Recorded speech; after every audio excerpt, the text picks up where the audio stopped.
Sai is a miserable orphan who was constantly bullied and hated by every chick in school. However, after he becomes the new Demon King and decides to change his fate by destroying God, all the freaky baddies start thirsting for his magic stick.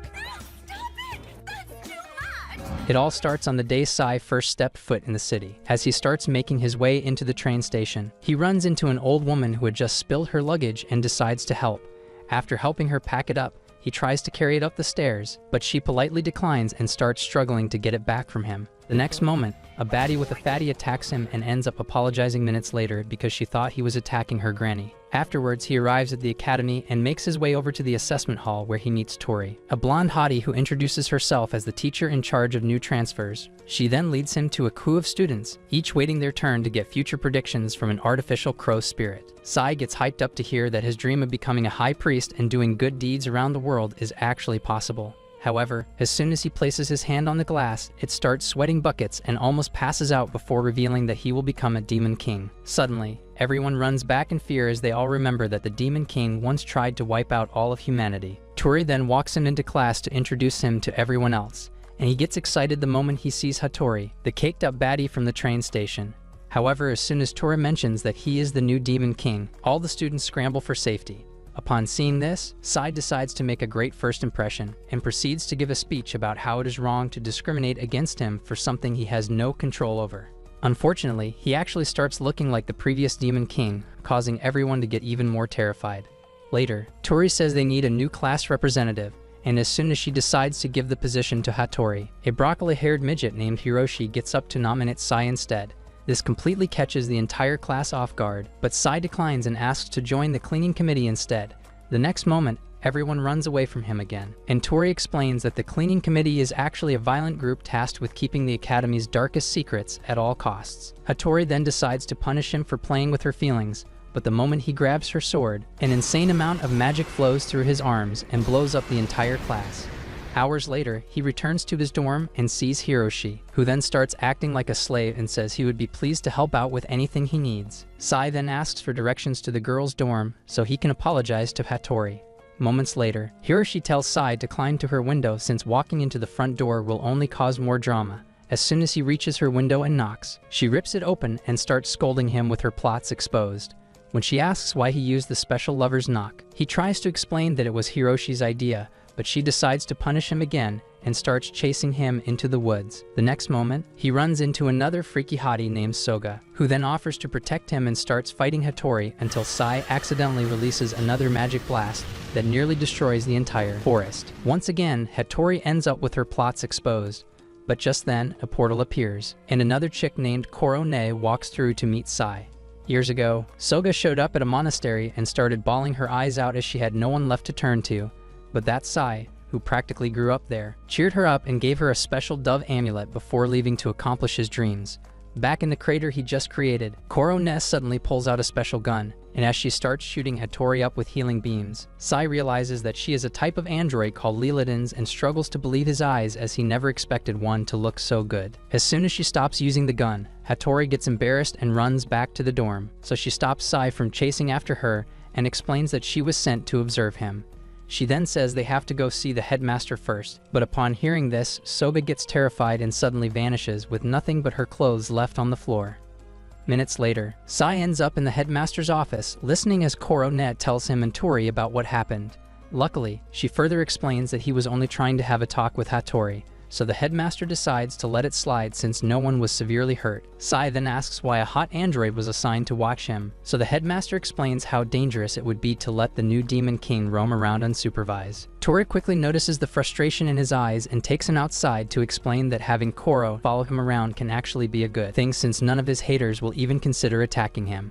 After he agrees that it might just keep him safe from all the hate, she takes him to a table to ask about the powers he used earlier on, but he claims to be just as confused because he never expected to feel such an immense level of magic coursing through his veins. She then explains that being the Demon King has given his body the ability to control magic that he just isn't used to yet. After giving him a moment to take it all in, she hands him the student handbook and explains how he can use it to have a telepathic conversation with anyone in the academy. Minutes later, he returns to his room but quickly gets fed up with Korone's endless staring, so he tells her to go to sleep since he is also about to turn. This ends up being a huge mistake when he turns over a couple minutes later and gets charged up by the sight of her plot. To avoid getting expelled for clapping RoboKitty, he tells her to sleep somewhere else, so she climbs into the top cabinet and decides to spend the rest of the night watching him. On the way to class the next day, he struggles to keep himself awake since Korone made it difficult to sleep through the night. But the moment a purple-haired baddie with huge racks shows up to talk to him, his eyes light up like he just overdosed on crack. After introducing herself as the head of the female dorm, Eto grabs his hand and claims to know how kind he actually is, unlike everyone else. She further promises to help with anything he ever needs, and as soon as she walks off, his hope in humanity gets restored. Later that day, he finds himself on the toilet bowl because it's the only way he can get privacy from Korone, and while she starts terrifying all the other guys by closely observing their meat sabers, Sai calls Eto to ask for help with Hattori. When she tells him that they have to meet in private to discuss it, he reminds her that Korone's programming is now dedicated to watching him, so she tells him about a special spot near her factory-made cakes that will shut her down if he pulls on it. Shortly after this, Hiroshi joins them both for lunch, and when he suddenly says he wants to visit a dangerous forest behind the academy on his own, Hiroshi misunderstands and lets everyone know that he wants his first time to be with Korone. Minutes later, they both reach the woods, and as Korone leads the way inside, he starts bending over to find the spot Eto was talking about until someone suddenly knocks him down. Korone then asks if he is truly this shameless, and when he tries to explain the mysterious punch, she tells him to stop the cap because the only living thing she can sense is the demon dog currently charging towards them. The next moment, she pulls out a gun to murk the insane dog, but it practically eats the bullet, so Sai shoves her out of the way and grabs a hold of its fur to try and hold it down. Korone then tries to shoot it with a more powerful bullet, but he tells her to stop and starts purging the demon dog's mana until it reverts to a cute puppy. After he explains that it likely went nuts after absorbing too much magic, they hear someone screaming to be saved from the puppy, so he rushes over and sees Soga, but she quickly turns invisible again so he won't see her vanilla buns. Upon seeing this, Korone explains that she can also hide her mana when she turns invisible, which is how she couldn't sense anything before. But as she bends over a bush to look through Soga's stuff, Sai spots her tail and immediately pulls it to shut her down. Eto then conveniently reveals herself and promises to convince Hattori to speak with him before suggesting that he joins the disciplinary committee since he wants to help out so badly. After he accepts, she places 2 pink pills in his hand and also hands him a Barbie blaster before explaining how he has to get Hattori to take the pill if he ends up in another freaky misunderstanding. With that said, she leaves the forest, and he takes a moment to appreciate the fact that someone in the academy treats him like a normal person before turning Korone back on. Thankfully, her programming stops her from noticing the lost time, so she continues looking through Soga's things. But then they hear her screaming again, so Sai rushes over and finally catches her. However, as her invisibility wears off, she scrambles to cover up her plots while Sai begs Korone not to report him to the feds. Later that night, Eto gives Hattori a call, but instead of telling her how nice Sai really is, she claims that he forced her to make the call, so Hattori promises to take care of him once and for all. As soon as she hangs up, Eto unlocks a secret chamber to tell her undead brother all about her plans to make Sai her slave. Years ago, she had the perfect relationship with Annie as he was the only one in their family that spent time with her. However, that only lasted for a few more months as he ended up in the afterlife because of a failed mission. To top it all off, their mother constantly told her not to cry over him because his weakness brought disrespect to the family name, so Eto decided to become immensely powerful to make sure she never suffers the same fate. Back in her room, she continues explaining her plan to make the new demon king her love slave, so Annie tries to talk her out of it, but she tells him to shut up and watch. Around the same time, Sai enters the boys' bath with Hiroshi, who then explains how the student body is actually split between delinquents who secretly practice black magic and good guys like Hattori who fight against them. After he leaves, Sai also decides to head inside and receives a call from Eto, who just paused her goon session to tell him where to meet Hattori. The following day, Sai meets up with the student council members to discuss his new plan to join the disciplinary committee, but after they explain how he essentially has to fight a lot of delinquents, he starts having second thoughts. However, they end up announcing him as the new enforcer and increase the amount of hate he already receives before even giving him a chance to think. Despite this, he decides to focus on fixing his relationship with Hattori, so as soon as classes end for the day, he returns to the dorm with Korone and loads up the special pills Eto gave him before thinking of a new way to reach her tail. Just as he sits on the bed and starts reaching for her cakes, Soga shows up to share her rice cakes with him and also brings her rice cooker along because she is no longer allowed to keep it in her room. After minutes of forcing himself to listen to the Ike-reducing ideas she has for world peace, he makes up an excuse to get some alone time. So she agrees to leave but promises to be back tomorrow for more rice-filled yap sessions. He then quickly pulls Koro-ne's tail but also gets a feel for her buns in the process before heading to the old building Eto told him about. As soon as he reaches the basement, a red-haired thug knocks him out and signals the rest of his crew to stop hiding. Seeing the new Demon King on the floor gets them excited, as they never expected him to be that weak. But as they get closer for a proper beatdown, he nearly zaps them into oblivion and slowly gets back up while thanking them for helping him understand a little bit more about his abilities. Due to being even more stupid than Patrick Star, they decide to ignore the obvious risk and attack again. So he starts casually cracking their legs just by manipulating the mana in the air. They then bring out Hiroshi, who somehow looks like his face got run over by a tractor. But instead of folding, Sai doubles down and uses his telekinesis to toss the rest of them around like ragdolls before chaining up the boss. Just as he goes for the final blow, Hattori shows up and accuses him of trying to control the entire school as part of his world domination grand plan. Like always, he tries to explain and she refuses to hear a word, so he reaches for the Barbie gun but gets shocked when he sees that the special pills are missing. Hattori then promises to make him pay and drops a smoke bomb to escape for the night. Meanwhile, Eto, who was watching the whole thing, wonders why her pills went missing before taking herself to the climax point. The next day, Hattori sends out an announcement inviting all of Sai's haters to join her in a final battle to end his reign of terror. In a matter of minutes, the entire school turns into a war zone, as practically every student starts chasing him around campus. When Hattori finally corners him, he once again tries to explain himself, but she tells him not to bother and slowly walks closer to get into striking distance. As she then raises her sword to split him in two, Soga suddenly shows up and explains what Sai has been trying to tell her about his true intentions before telling her to accept that she likes him. Upon hearing this, all the other students turn on her, so she also tries to explain herself, and he quickly uses that opportunity to make her understand how he feels every day. She then apologizes and prepares to fight with him, but as they charge in, Koro-ne suddenly fires off her bazooka and floods the school with a rice shower that surprisingly turns all the blood-hungry students into ecstasy fiends. In his room later on, Kurana analyzes the rice to figure out what happened, while Soga explains how she stole the special pills from his gun, because they make people get along. Just then, Koro-ne reveals that the pills are actually used to turn whoever takes them into mindless slaves for a short period of time. But as Sai's slow brain struggles to figure out the obvious, Eto ends up having the time of her life with almost every student that took the rice. The next day, she watches him from a distance as he chats with Hiroshi and eventually decides to head back inside but promises herself to get his glizzy at all costs. Just then, Sai notices that Soga didn't come to class again, and when he asks if anyone knows why, Hiroshi says it's because she has no control over magic and can only fly, causing Sai to get suspicious since it's clear that no one knows about her invisibility.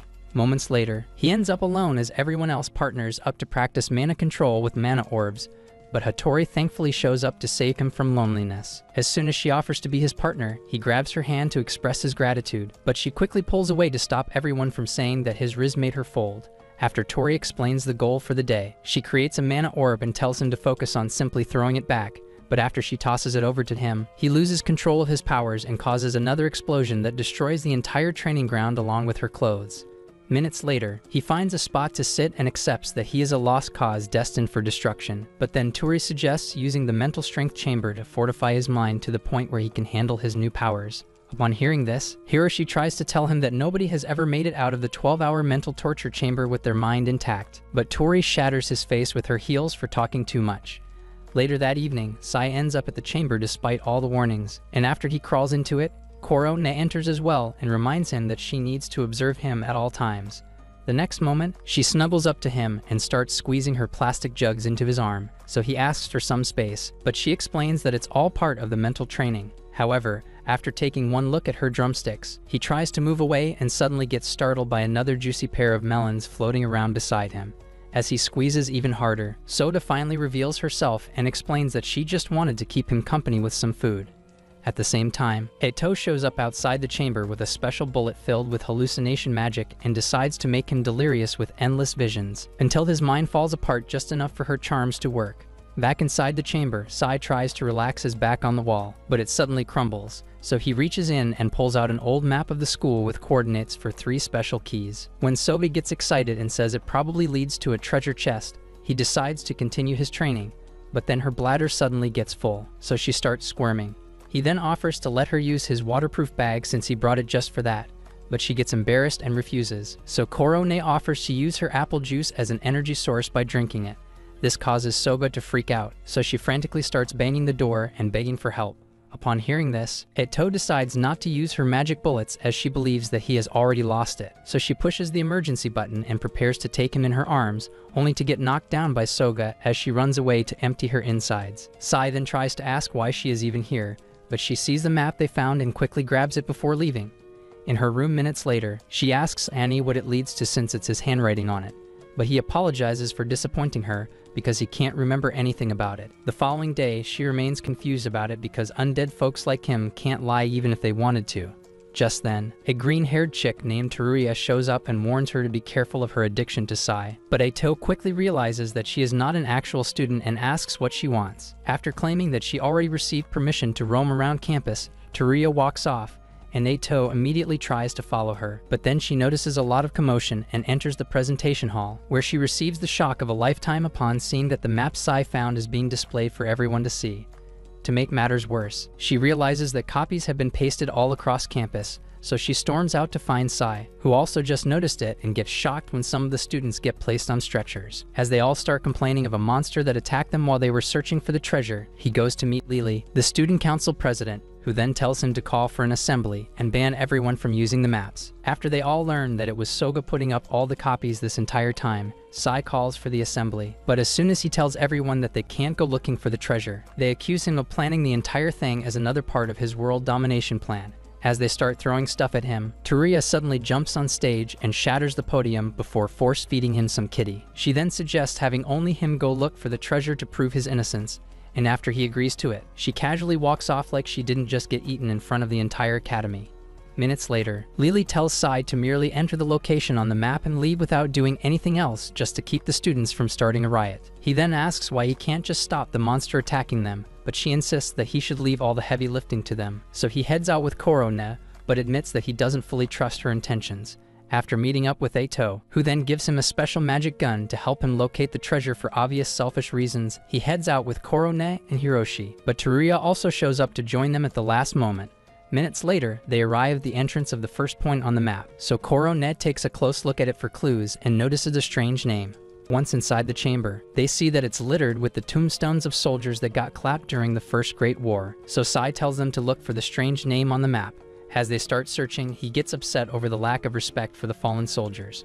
But this suddenly upsets Teruya, who then asks why he cares since he is the Demon King. He then explains that he never actually wanted to be a Demon King, and she starts calling him boring. But then he suddenly loads up the special gun Eto gave him because twin tornadoes suddenly appeared behind her.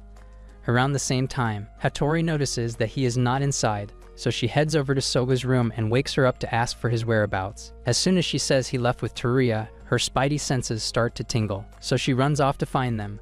By then, Teruya has just failed her first attempt to cut through the tornadoes, so Sai tells her to stay back, but she refuses to listen to him and ends up getting tossed away like a rag doll. Upon seeing the defeated look on her face, Sai decides to get serious and charges up the magic gun with his mana before letting off a single shot that dissolves both tornadoes. The next moment, Teruya regains her strength and pounces on him, so he tries to get her fishy plot off his back, but after tripping, he spots the tombstone they have been searching for. After opening up the grave, he finds a toy with a voice message saying something about the Chamber of Knights, and while they try to figure it out, Eto, who had been watching with a hidden camera, asks Sei about the toy because he always used it to communicate with her during his missions back. He then says she still can't remember anything about that night, and as she starts getting emotional about it, Soga drops in with her plots completely exposed and convinces her to go meet up with Sai and the others. Around the same time, Hattori continues racing towards an old ruined city to save Sai from Teruya, but then she suddenly falls into a sinkhole. Meanwhile, Sai and the others have just found the Chamber of Knights, so they slowly head inside, but Hiroshi suddenly gets scared and says he saw one of the giant knights moving. Naturally, Sai tells him to stop being so scared, but just as he turns back, the knight attacks, so he quickly jumps out of the way before shooting at it. Upon seeing that the bullets had no effect, he casually grabs the knight's axe and flips it like a pancake, so it walks off to hide the shame of being a complete weakling. They then keep looking for clues in the chamber, and when he finally notices a tablet with instructions suggesting a hidden body of water in the ruins, Korone offers to track it with special tongs. Moments later, she leads them through the woods, and Hiroshi keeps talking about all the rumors he has heard about the secret hot springs until they get to an opening and find the hot springs mentioned in the tablet. After taking a closer look, Korone tells them that there's more water on the other side of the walls, so Sai quickly strips and heads inside to investigate on his own. However, Teruya suddenly gets an idea, so she follows him inside and climbs his back again without any plot covers to get him in the mood. As he then tries to get her off, Hattori, who fell into the hot springs earlier, decides to take the opportunity to relax, but she hears their voices and immediately puts her guard back up. Just then, Teruya tells Sai that the secret treasure is actually the Demon King's legacy and suggests taking it for himself before Hattori climbs up to a cliff and jumps off to attack him. Upon realizing that it's actually him, she jumps into the water to hide her cakes and tells him that Teruya is actually working for the government. With her cover blown, Teruya starts fighting her, but then Sai spots a wolf at the edge of the hot springs and prepares himself for a tough fight. Surprisingly, a single punch sends the malnourished beast flying, but it gets back up and charges in. Sai then decides to let it bite him, but it suddenly gets poisoned and flips over in the water. The next moment, Teruya gets upset with him for protecting Hattori and tosses him a key she found at the edge before running off. After Soga flies in with Eito, Sai heads back to reactivate Korone and wake Hiroshi, who got knocked out by Teruya.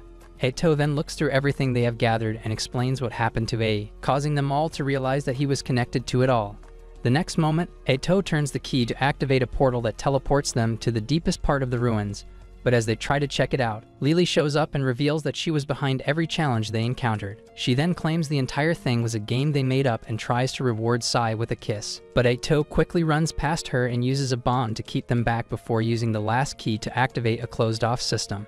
Upon seeing this, Sai tries to go help her, but Lily stops him until Eito ends up summoning a great dragon named Peter. After explaining that he will send her to join her brother on the other side if she is not worthy of his power, he starts playing old memories from when Ani was still alive.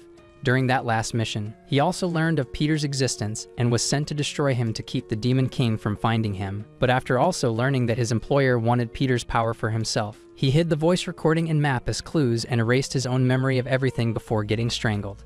As he then prepares to attack Eito, Sai once again tries to help, but Lily charges up her powers and nearly shatters his spine with a nasty body shot.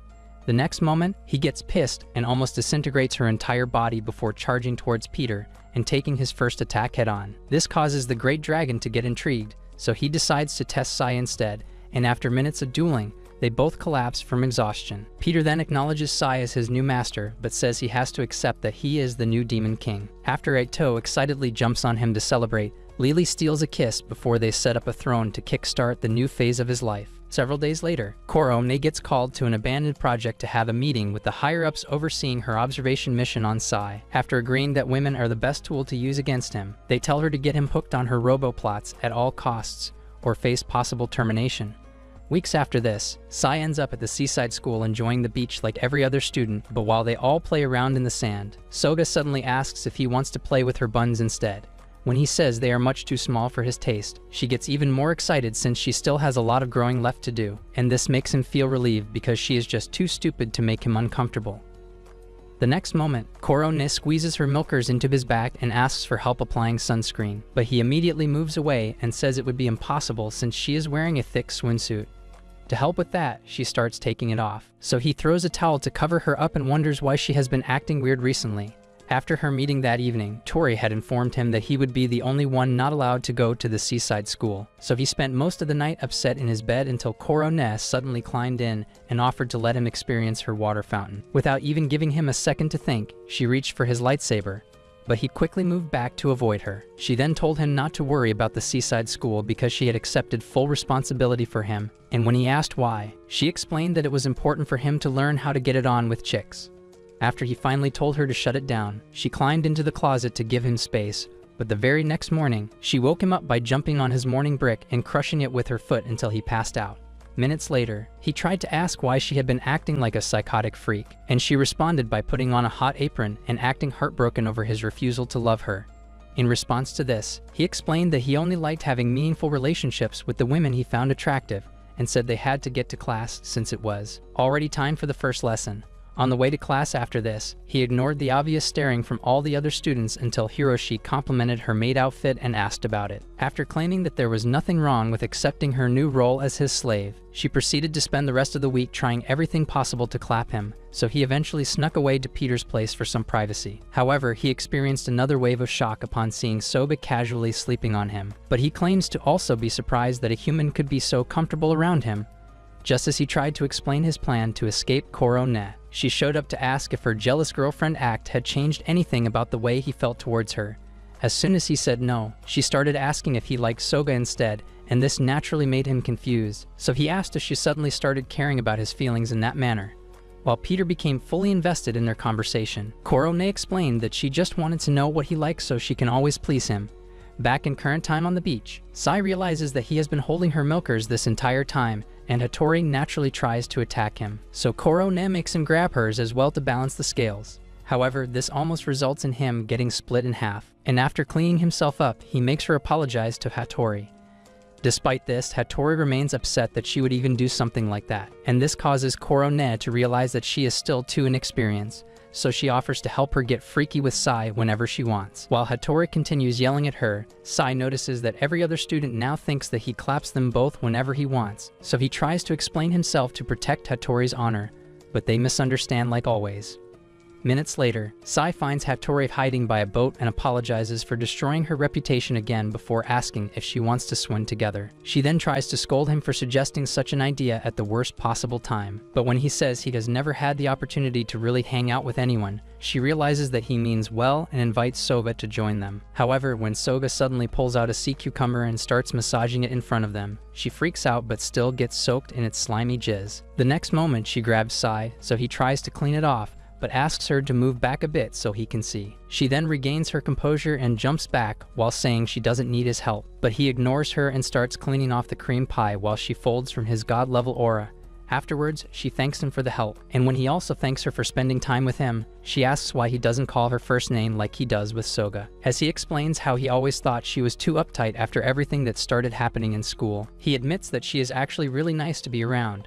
But when he tries to call her first name, Korone yanks off her swimsuit to reveal her melons. She immediately swims away in embarrassment while he starts yelling at her for doing way too much and forgetting that she is actually just meant to observe him. After apologizing for overstepping, Korone explains that she just doesn't want him to forget that she actually likes him before leaving, but this further confuses him as well as Hattori, who then asks if she is okay. Minutes later, they start heading back, but Sai suddenly stops and says someone has been watching him before Soga spots Hiroshi. He then rushes over to ask the upgraded NPC where he is going, so Hiroshi explains that the island is actually his hometown, but his sad expression causes Sai to get worried, so he asks if everything is okay. Hiroshi then tells him that a certain legend about the Demon King is why they didn't want him to come to the island in the first place. According to the legend, a monster will reveal itself when the Demon King shows up, and a hero is supposedly meant to defeat both the monster and Demon King. But seeing as that never actually happened when the previous Demon King appeared, Sai tells Hiroshi to forget the stupid legend. But he refuses and says his immense strength stops him from understanding a regular person's weakness.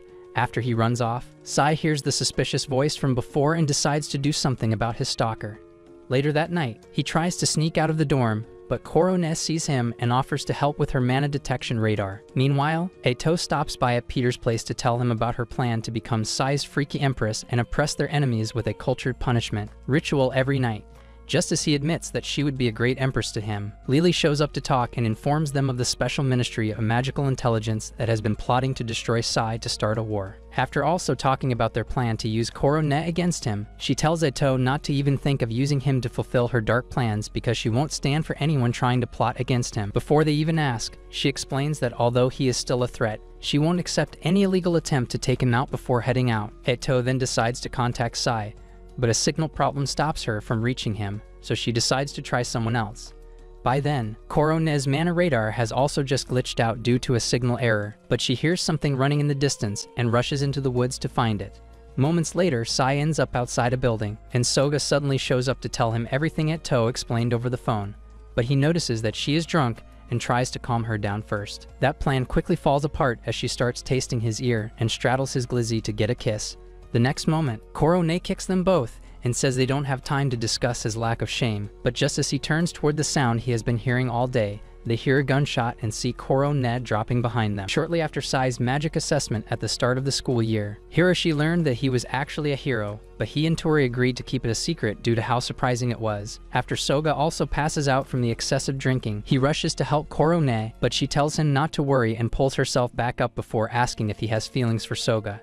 This catches him off guard, so he asks how she can be thinking about his relationships in this situation. She then says something about failing to accomplish her mission before saying that this might be the last time they see each other. As he tries to figure out what on earth is going on, she opens up a portal and thanks him for all the time they spent together before leaving. The next moment, Soga wakes up and apologizes for being too intoxicated to remember everything Ito told her over the phone. While she explains it in more detail, Hiroshi joins his sister Yukiko outside their house to talk. When she asks him about the Demon King that recently joined his academy, he tries to explain how kind Sai actually is, but they overhear two guests talking about how he is way too weak to protect their village.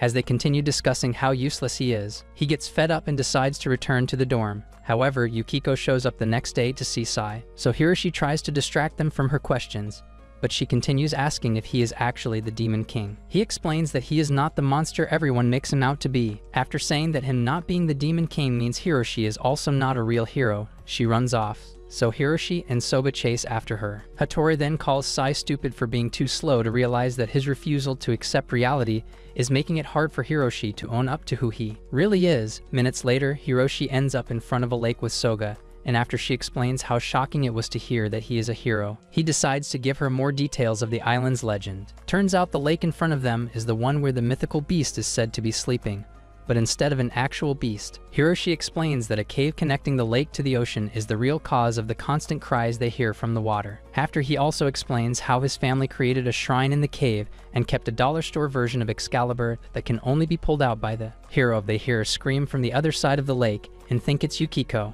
However, upon getting there, they see an old geezer dressed like an office clown screaming chants toward the lake. At first, they both suspect that he might be insane until he opens up his jacket and summons a Titan-class sea cucumber. The next moment, Yukiko drops to the ground in fear, and that causes Murix to notice. So he grabs her and decides to send her up to the Lord because his sacred ritual is meant to be a secret. As he starts having his fun with her, Soga tries to sneak up on him, but he captures her as well, so Hiroshi decides to put on his big boy pants. However, after getting smacked around like a sandbag, he starts losing confidence, so Murix decides to stop playing around and kicks him out into the water. By nightfall, Sai and Hattori arrive on the scene, and the mere presence of his mana causes Murix to get excited, so he drops the girls and asks for a real fight.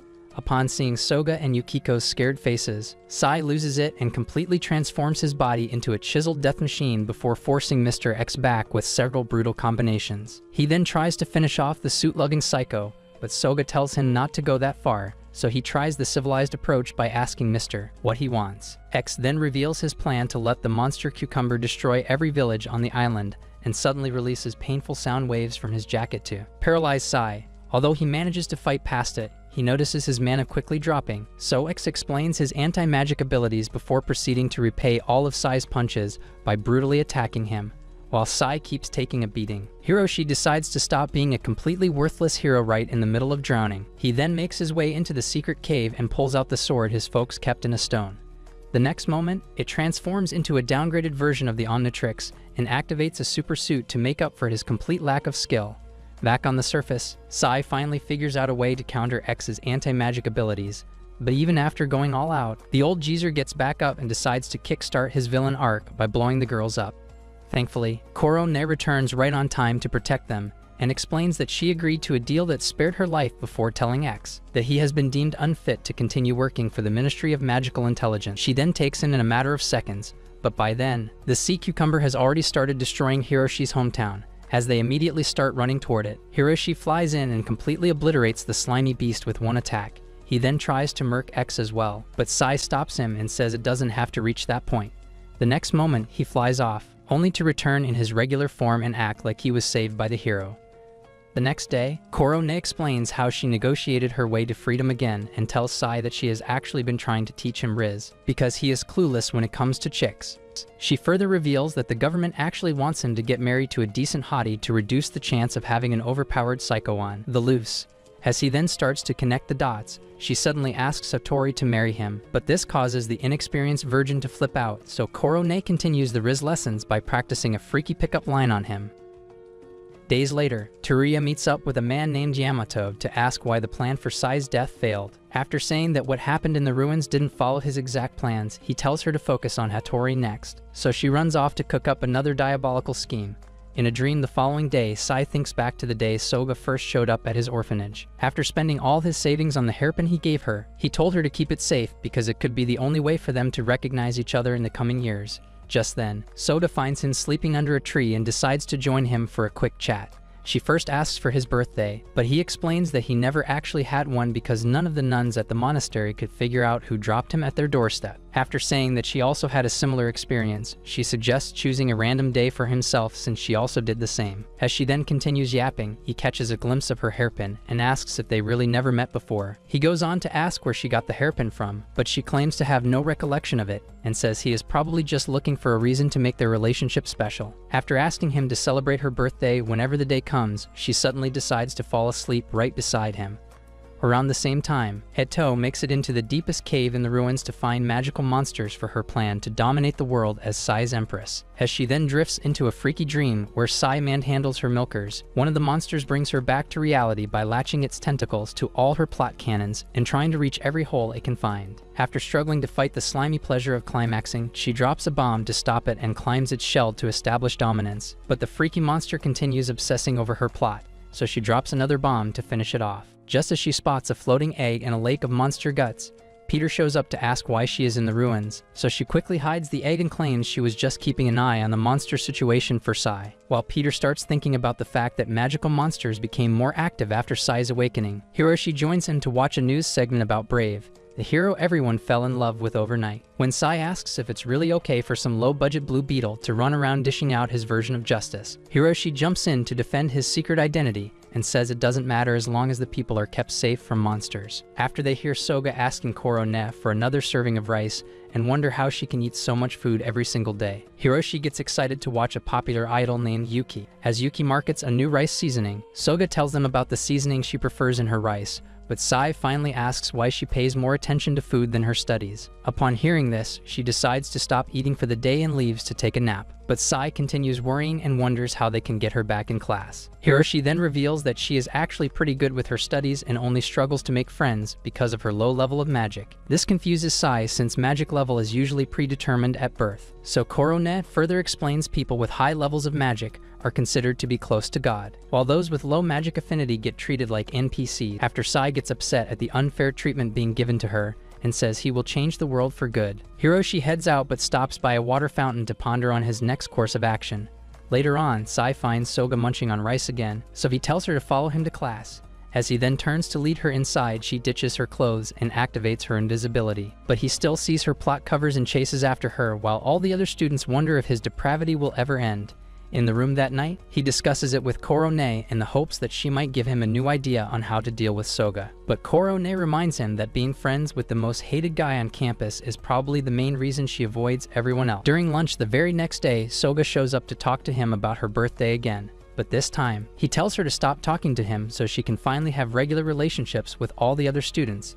The next moment, her entire mood changes, so he offers to continue their relationship if she starts coming to class. But she suddenly gets excited again and promises to weather the storm of being the social outcast with him. To prove her loyalty, she then pounces on him and refuses to let go until Hattori shows up. Right then, Sai remembers how to use his hands and pushes her away, but she still fails to get the message and promises to come see him again before flying off. Moments later, Sai takes Hattori outside to talk about the situation with Soga, but instead of helping, she asks if he has feelings for her and says she can't do anything about it before walking off. She then spends the rest of the night cursing herself for acting stupid just because of the marriage request Korone brought up the other day. Following afternoon, Eto returns to her room to trigger the monster egg's growth with a special powder, but after yet another failed attempt, she decides to take a quick nap, but the egg suddenly develops invisible legs and escapes. Minutes later, Soga shows up in Sai's room with the egg to make a special rice recipe, and for some reason, both Sai and Korone fail to realize that there is nothing normal about the egg. By then, Eto has just woken up and realized that the egg is missing, so A tells her what happened, and she immediately figures out who stole it. Back in Sai's room, Hiroshi, who has just shown up, easily puts 2 and 2 together and tells Sai that the egg is obviously a monster egg, so he grabs it for a closer look. Just then, it starts to glow, so he tosses it out of the window, but upon getting outside moments later, they see that it has grown to the size of their dorm building. Sai then decides that the wisest course of action is to touch the egg, but his insane mana level causes it to crack, and the 2-headed monster chicken sleeping inside finally wakes up with nothing but bloodlust and destruction on its mind. While Hiroshi starts preparing his low-budget Omnitrix, Sai quickly pushes Soga out of the way to protect her. After he gets bitten in the arm, Korone prepares her blaster to deep fry the mutated chicken, but then a toe shows up to prove her worth to Sai by commanding the beast. Unfortunately, her plan falls apart in an instant as it tries to use her as dinner, so Sai fires off a plasma orb to stop it, but his mana once again causes it to grow, so it takes off and starts heading for the big city. Upon seeing this, Hiroshi activates his Power Rongear's super suit and takes off to stop it because his idol, Yuri, happens to be filming another commercial in the city. By the time her camera crew spots the beast, it is already too late, so they try to find shelter and almost get crushed by falling debris. Thankfully, Hiroshi catches up to the beast in time and chops off the first head before using a molecular whip to reduce the rest of its body to nugget-sized bits. He then tracks Yuri's vitals and heads down to save her from the rubble, and she immediately rewards him with a kiss and starts gushing about how cool he is. In the council office the following day, Lily decides to forget about the monster chicken incident since the damage caused was minimal. But after Sai leaves the office, she agrees with the others that he is way more dangerous than they thought. While they continue discussing it, he runs into Soga, who then apologizes for skipping class and promises to start showing up before reminding him that he has to celebrate her birthday with her, and running off. Around the same time, Hattori meets up with Korone to ask if she was serious about the whole marriage thing, so Korone explains that she has already contacted her parents to set up a meeting for the two of them. On a certain night a few years ago, Sai and his friends from the monastery were visited by a rich nobleman who decided to shower them with gifts and money since he had way too much in his offshore accounts. As they all started thanking him, he rejected their glazing and said they should thank God instead. But Sai refused and said he didn't believe in God. This shocked the rich man, so he tried to explain how wrong it was to have such a mindset. But Sai insisted that he would not acknowledge a fictional being created by the elites to control the rest of humanity. Upon hearing this, the kind man got pissed, so all the nuns started apologizing on Sai's behalf and told him to offer his respects, even if he didn't believe in the man's way of life. This, however, triggered Sai's commitment to changing the world because he hated being forced to accept something he didn't believe in. Back in the academy, Hattori has just gotten on the phone with her dad to explain how marriage might be a bad idea since Sai is not the type of person to easily change his beliefs. After telling her that they will still go ahead with the meeting, he hangs up the phone. So Hattori starts acting out imaginary conversations with Sai to figure out the best way to invite him to her family home. A couple minutes into it, some students start to fear that she has actually lost it, but she remains lost in thought until Korone shows up and suggests having an actual conversation instead of acting like a psych ward patient. Hattori then says it won't even be possible because she has no idea where he is, but Korone tells her not to worry and pulls out a size sensor before taking her to one of the smaller cafeterias. Once there, Hattori struggles to hide how shy she feels while asking Sai to come visit her family home since vacation starts tomorrow. But then Hiroshi stops her to ask who she is talking to because she has been staring in his direction this entire time. As Sai also looks back to figure out what she wants, his face card deep fries her last remaining brain cells, so she tells Hiroshi to tag along and make it a friend group thing instead of asking Sai like she originally planned. Korone also reminds them that she has to come as well, and after agreeing to it, Sai goes out for a walk and sees Yamato having a conversation with the headmaster. On getting closer, he overhears Yamato warning him of the recent increase in magical monsters, and specifically the fact that the monsters are responding to the presence of a certain someone. Upon hearing this, Sai stops and asks if he is blaming him for all the recent attacks, and Yamato claps back by asking if it's finally clocking to him that everything is his fault. On a train later on, he continues thinking about it until he sees Soga waving him goodbye. After Hiroshi tells him that she will be lonely in the academy, he says it won't be a problem since they won't be gone for too long. Minutes later, he notices Hattori's face turning red, so he asks if she is okay and starts trying to find the words to explain the situation. Korone notices this and offers to help her explain, but she holds her mouth shut and tells Sai that the meeting with her dad is just some random political chat. Sai then gives it some thought and says he is ready to be responsible, but Hattori mistakes his self-reflection as him being ready for marriage and almost passes out from embarrassment. Shortly after this, they get to her hometown, so she explains the path they have to take before suddenly pulling out her sword to block a ninja star aimed at Sai. The next moment, her little sister Yuri jumps out, and Hiroshi almost passes out in shock as he immediately remembers the kiss she gave him the other night. Yuri then notices how shy Hattori is acting around Sai and tries to ask why she wants to marry someone so dangerous, but Hattori threatens to chop her head off, so she agrees to stop talking. However, while walking with Hiroshi moments later, she explains that Sai gave her bad vibes as soon as they got off the bus because after surviving a magic beast's attack years ago, her body became sensitive to creatures with unusual levels of magic. Shortly after this, Sai meets up with Hattori's dad, who then asks if he is actually ready to protect her honor despite all the drama surrounding his reawakening as the Demon King. Like always, Sai misunderstands this as just a simple father looking out for his daughter, so he promises to protect Hattori at all times, and her dad responds by calling for a feast to celebrate. As they all spend most of the night having a blast, Sai starts to wonder if it's normal to go all out for something so simple.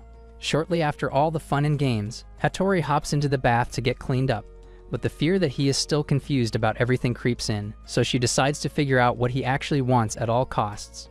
Minutes later, Sai tries to fall asleep, but then he sees a shadow outside his room and gets up to ask who it is. Just then, Hattori enters the room to speak with him, but the eager look in her eye catches him off guard, so he tries to avoid a conversation and asks if they can just talk in the morning. She then reaches for the top of her robe to pull it off, but he stops her and says she doesn't have to force herself just to please her family. Upon hearing this, Hattori realizes that he has no idea what is actually going on, so she explains that they all expect him to marry her. He immediately pulls back in shock and starts apologizing for not realizing sooner because she obviously doesn't want that. But Hattori, who has secretly been hiding her true feelings, gets heartbroken as she now thinks he has never felt the slightest bit of love for her. She then tells him to forget about everything that happened and leaves, but as he tries to wrap his head around everything, every ninja in her clan breaks into his room to skin him alive for breaking her heart.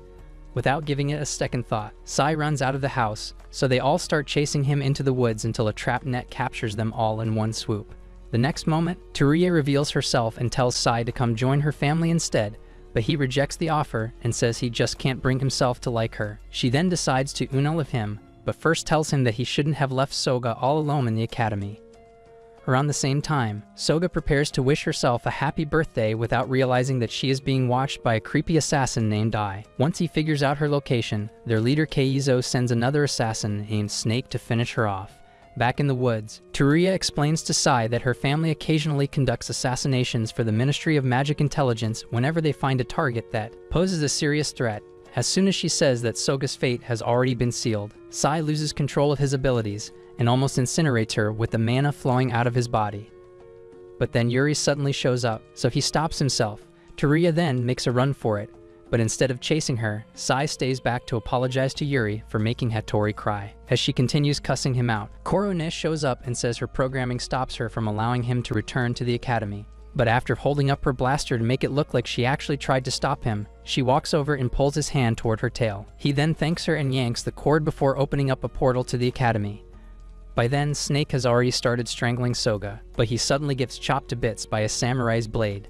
After revealing himself, Yamato also cuts down the other assassins before Sai finally makes it through the other end of the portal. Sai initially considers thanking him for saving her, but when he starts explaining how useful she will be for his plan to liberate the gods, Sai changes his mind and powers up for a fight. Yamato then slices off one of his arms, but Sai quickly regenerates it, so Soga hugs him to stop Yamato from cutting off anything else. The next moment, Eito crashes in with all the magic beasts she managed to tame, so Sai and Soga hop on the Hydra Wolf. After thanking her for the help, Sai decides that it's finally time to reclaim power from the so-called gods, but Yamato reveals that he already expected Sai to destroy the world. After the entire academy gets covered by magic beasts, Yamato summons a sword, which surprises Eto since the magic beasts should make it impossible to transport any weapon using mana. But Sai tells her that he is definitely not using regular mana. As they both start fighting, Hiroshi tries to wrap his head around the insanity unfolding in front of him. Teruya also tries to make some sense from all the chaos, but her dad, Keizo, suddenly jumps in through a portal to tell her about Yamato's betrayal. The next moment, she stabs him in the heart and waits until he falls into a pool of his own blood before taking his badge, which signifies total authority over their family's ninja clan.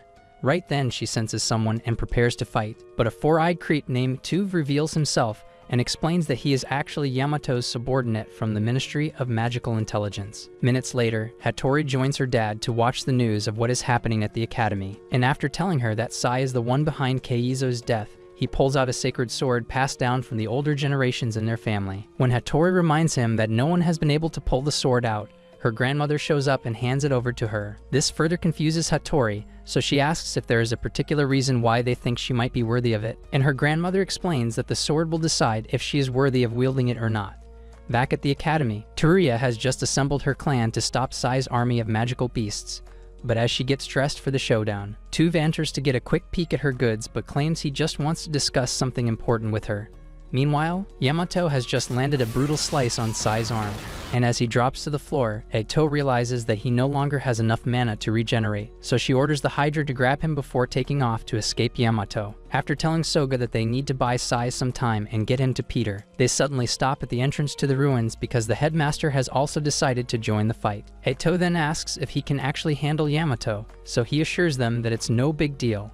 They head inside, only to get stopped by Lily. As usual, she starts ranting about how the academy should have never involved itself with the Demon King. So Sai pulls himself up to tell her that they will leave as soon as he meets Peter, but she tells him that it's pointless before pulling up live feed of the situation outside. Upon seeing this, Sai and the girls prepare for the long-awaited fight with her, but she decides to let them pass. Moments later, Hattori teleports into the academy with her family and clan as well, but Yuki quickly steals the spotlight as her camera crew immediately starts a broadcast. While she responds to all the questions with a cheery attitude, Hattori thinks back to the mana reaction she suddenly developed after the encounter with Sai and wonders if it's connected to her sudden spike of energy. Minutes later, they all assemble before Teruya and agree to fight under her command since the common goal is now to stop Sai. However, Teruya becomes more obsessed with taking the sword Hattori's dad passed down to her, so she decides to send both sisters out as the first offensive wave, and Yuri immediately gets excited to be the first one to slay beasts. Hattori, on the other hand, becomes suspicious and realizes that Teruya just wants them out of the way, but she still agrees to it since they don't really have a choice. As they start running towards the ruins, Hiroshi suddenly shows up to meet Yuri, so she hugs him and asks for his support to defeat Sai. While Hiroshi starts wondering if he actually has the heart to go against his best friend, Peter struggles to contain his excitement because he has been waiting for ages to test out his strength. Sai notices this and excitedly reveals his plan to destroy the current god, but while Eito loses her senses to his manliness, Soba gets worried for him, so he assures her that nothing will go wrong. While he climbs Peter's wings to launch their attack, the headmaster decides to stop chatting with Yamato and suddenly transforms into a medieval version of the Hulk to fight him. Right then, Peter blasts his way out of the ruins and becomes the center of attention as Sai also charges up his mana to announce his presence. Upon seeing this, Teruya orders the sisters to stop him, but Hattori suddenly gets cold feet as she never imagined that they would end up on opposite sides of a war. However, after taking one look at her people, she grabs her regular sword and takes off to attack him. But he easily stops her blade, so she jumps back and starts fighting the effects of his perfect jawline. After an intense mental battle to control her emotions, she asks why he always acts like he doesn't really care about her, so he picks her up and apologizes for neglecting her emotions before casually throwing her off. The next moment, Hiroshi charges in and lands a deep cut across Peter's midsection, but instead of getting pissed, he actually gets excited and says no one has ever managed to draw blood from him. Sai then tells him to consider the possibility that they might lose the fight, but this only gets him a lot more excited since he can finally go all out against a worthy opponent.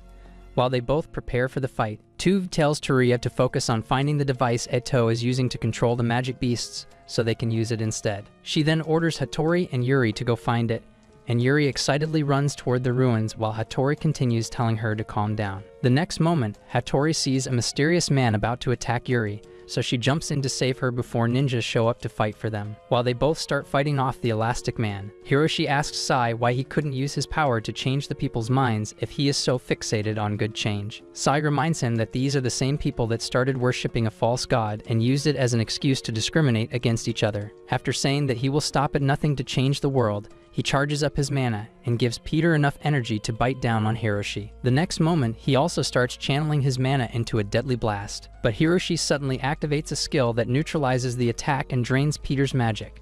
To make matters worse, a mega-sized gunship suddenly enters the airspace and starts firing on them, but instead of running, Peter tells Sai that they can recharge their mana level by flying close to it. By then, the headmaster has just reminded Yamato that they defeated the previous Demon King together, and suddenly realizes that the only reason he went after Soga was to receive the kind of power Sai currently has. Back in the air, Peter's gamble pays off, so they start firing back at the ship, but then Tuve decides to take control of it by hypnotizing the pilot and crashing it straight into Sai and Peter. Years ago, Yamato had to watch a version of Soga that he loved get taken away by the Demon King of that era, simply because only his power could match her abilities. Desperate to get her back, he mastered the art of time travel but only kept running into different realities where the exact same thing kept happening. Now, Hattori and the others have just lost all hope as they believe that Sai got crushed under the battleship. But when all the magic beasts start flying towards the ship, Sokka tells Eto not to give up hope because they are still reacting to his mana. Hattori also notices that Yuri is still reacting to his mana, so she decides to keep fighting with the hope that he can pull himself out of the ship's rubble. Hiroshi, on the other hand, runs toward the ship to find him, but then he sees the headmaster, who then stops him and says it's his duty to protect every student from the war. Despite this, Hiroshi still tries to fight Yamato, but his suit suddenly gets turned off before Yamato reveals that he is the one who actually made it. As he then tries to finish off the headmaster, Hiroshi tells him to stop and threatens to go against him because he clearly made the suit to stop Sai. He further agrees to cooperate with him in exchange for more power to save Yuri, so Yamato decides to spare the headmaster. Meanwhile, Soga tries to explain how she can sense Sai's aura, which proves that he is still alive, but then Eto suddenly notices something and uses one of her explosive potions to reveal La Paz, the elastic creep from before. Upon seeing his ugly face, she pulls out a whip to beat some sense into him, but this ends up pleasing the depraved maniac and almost gives Eto a heart attack. Back outside, Teruya's ninja army prepares to invade the ruins and defeat Sai once and for all, but they all get their insides adjusted by Lili's flash punches. After she reveals that Teruya is the one who clapped their leader Keizu, the entire army comes to a standstill as they never expected to hear such an accusation. But Teruya immediately orders them to resume the attack. Once again, Lili blasts through their front lines, but when she finally gets close to Teruya, she spins another story about how Lili is actually working with Sai to destroy the world. Her ninja army then decides to use all their firepower on Lili, but the other girls from the council show up just in time to support her. While they then combine their abilities to fight Teruya's army, the vice president, Michi, uses her bat summoning powers to stop La Paz from attacking Eto and Soga, but he quickly gets used to it and intensifies his attacks. Leak that isn't enough. Yamato shows up to take Soga, and just as he tells her not to even bother resisting, she switches personalities and tries to talk him out of doing something stupid. However, he insists that his plan is for the sake of humanity and turns her brain off, but as he tries to leave, Eto uses her whip to stop him. She then accuses him of putting innocent lives in danger, but then he reminds her that she is part of the reason Sai has become such a formidable force. After grabbing her whip and saying she is too weak to stop him, he teleports away with Soga, so Eto takes off on the Hydra to save Miche from La Paz. Meanwhile, Lili and the other chicks on the council have almost completely cleared out Teruya's ninja army, so she contacts Hattori and orders her to stop them. Naturally, Hattori hesitates and says Lili is one of the good guys, but then Teruya threatens to send Yuri up to the Lord if she refuses to obey. Moments later, Lili and her sidekicks see Hattori waiting for them, and noticing Teruya holding a knife behind Yuri's back, they realize what the situation is. However, Lili still insists that she has to stop Teruya at all costs, so Hattori gives her ninjas the order to initiate the first attack. Right then, they all get smoked by a group of puppets, who then reaffirm that Teruya unalived her father. Despite hearing this, Hattori still powers up to fight Lili, so she attacks with a brutal punch that knocks her down before telling the others to grab Yuri. Right then, Teruya tries to cut Yuri in half, but Hiroshi shows up at the last moment to protect her and takes off to join Yamato, who then transports them both to a safe location. Using that opportunity, Lili resumes her attack on Teruya, but she escapes with a substitution jutsu. Tu then offers Lili an alliance, but she rejects the offer, so he summons another army of puppets to attack her. Thankfully, Eto destroys them all with one of her bombs, and Lili immediately drops the creepy puppet master with her most powerful punch before they realize that he is also just a puppet. The next moment, the battleship starts moving and suddenly gets covered in electricity as Sai finally regains enough strength to lift it. Minutes later, he thanks the headmaster for boosting his mana up and tells the girls that he has to get Soga back before climbing Peter. As he prepares to take off, Teruya orders Hattori to stop him, and her ninjas immediately tell her to obey since Teruya is the head of their clans. But after thinking hard on what her grandmother said while handing her the family sword, she decides to follow her heart instead. This finally gives her enough magic to pull the sword out, so she decides to test it out on Teruya, but Korone blocks it, and says she needs to be alive to pay for her crimes. Teruya then tries to escape again, but her dad resurfaces and promises to atone for his sins by correcting her. While she completely loses her mind from shock, Sai prepares to fight Hiroshi. When Hiroshi asks why he has to challenge God and change the world as they know it, he replies that it's the only way for humanity to progress. But Hiroshi refuses to accept his plans because gaining more power as the Demon King could spell disaster for Yuri. As he then prepares an anti-magic weapon to stop him, Peter warns Sai that his mana will be useless against the weapon, but Sai reveals that he never planned to use magic against him. The next moment, Peter charges in and launches him straight into Hiroshi, who gets shocked when Sai grabs his weapon despite the brutal effects on his body. As his arm starts melting away, Hiroshi tells him to stop, but Sai presses even harder, so Hiroshi decides to release all his magic with a huge blast that deep fries his suit's motherboard. This causes them both to start falling, but after regenerating his arm, Sai apologizes for going that far and assures him that he is only fighting for change to make a better world. Once they get back to the ground, Yuri rushes to Hiroshi and initially gets shocked when she sees that he is brave, but then she hugs him and says she never cared who was behind the mask.